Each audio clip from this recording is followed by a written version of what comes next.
আমি একদম স্পষ্টভাবে মনে করি যে বিএনপির কারো না কারো শেল্টার ছাড়া সেই দেশে আসতে পারতো না। শুধুমাত্র এই ব্যক্তি না, বরং যারা তাদের জায়গা থেকে এই ২৪-এর অভ্যুত্থানে সরাসরি জনগণের বিপক্ষে অবস্থান ছিল, অভ্যুত্থানের বিপক্ষে অবস্থান ছিল, যারা তাদের জায়গা থেকে একদম এই গুম খুন বিভিন্ন ধরনের অপরাধের সাথে সম্পর্কিত ছিল, আওয়ামী লীগের যে কোনো পর্যায়ের এই ধরনের দোসর কিংবা নেতাকর্মী যারা অপরাধী, তাদেরকে যদি এইভাবে প্রশ্রয় দেওয়া হয়, আমি একদম স্পষ্টভাবে মনে করি যে বিএনপির কারো না কারো শেল্টার ছাড়া সেই দেশে আসতে পারতো না।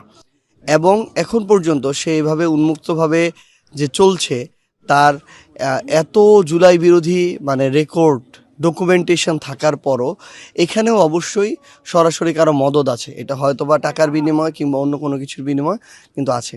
আমরা শুধু এইটুকু বলতে চাই যে যারা অপরাধী, যারা নিরপরাধ ছিল, অনেক আছে যারা জাস্ট ভোট দিত, শুভাকাঙ্ক্ষী ছিল, নিরপরাধ ছিল, আমরা চাই না তাদের কোনো শাস্তি হোক, ভোগান্তি হোক, কিন্তু যারা অপরাধী তাদের বিরুদ্ধে যদি ব্যবস্থা না নেয়, বিএনপি যদি যেহেতু তারা একই সাথে সরকার, তারা যদি তাদের জায়গা থেকে তাদের বিরুদ্ধে শক্ত অবস্থান না নেয়, ব্যবস্থা না নেয়, তাহলে বাংলাদেশের জুলাইয়ের যারা জনতা ছিল, ছাত্র ছিল, এই ছাত্র জনতাকে এটার জন্য সাফার করতে হবে।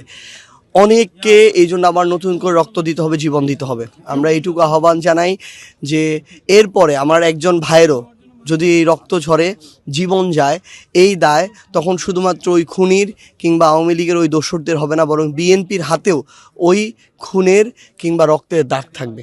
এই জন্য তারা যেন তাদের জায়গা থেকে দ্রুত সময়ের মধ্যে ব্যবস্থা নেয় এবং পুরো দেশে আওয়ামী লীগের অফিস খুলে দেওয়ার তাদের যে প্রতিযোগিতা চলছে, এই প্রতিযোগিতা থেকে তারা বের হয়ে এসে তারা যেন ওইটুকু মাথায় রাখে বিগত ১৬ বছর তাদের উপরে কারা জুলুম করেছিল, নির্যাতন করেছিল, তারা যেন তাদের জায়গা থেকে বাংলাদেশে এখন আওয়ামী লীগের রাজনীতি নিষিদ্ধ আছে, এটা যেন ভালো করে মাথায় রাখে এবং অপরাধীদের শাস্তির ব্যবস্থা করে। আমরা দেখেছি না, নির্বাচনের আগে বিএনপি কিন্তু একা নির্বাচন করেনি, বিএনপি এবং আওয়ামী লীগ একসাথে অধিকাংশ ক্ষেত্রে নির্বাচন করেছে এবং তারা আওয়ামী লীগের অনেক দোষী নেতাকর্মী ছিল যাদেরকে তারা এই কমিটমেন্ট দিয়েছে নির্বাচনের পরে তাদেরকে জামিনে মুক্ত করবে, তারা অবাধে চলাফেরা করতে দিবে, তাদের সব কিছুর ব্যবস্থা করে দিবে।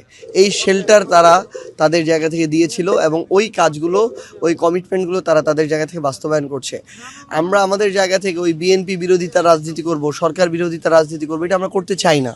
কিন্তু তারা যে কাজগুলো করছে এটার জন্য তাদেরও অনেক নেতাকর্মীকে সাফার করতে হবে।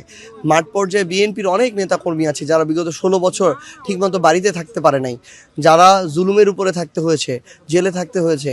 এখন তাদের আবার কিছু নেতাগুলা তারা ভালো থাকার জন্য যদি ওই কালপ্রিটদেরকে প্রশ্রয় দেয়, এটার জন্য কিন্তু সবাইকে সাফার করতে হবে।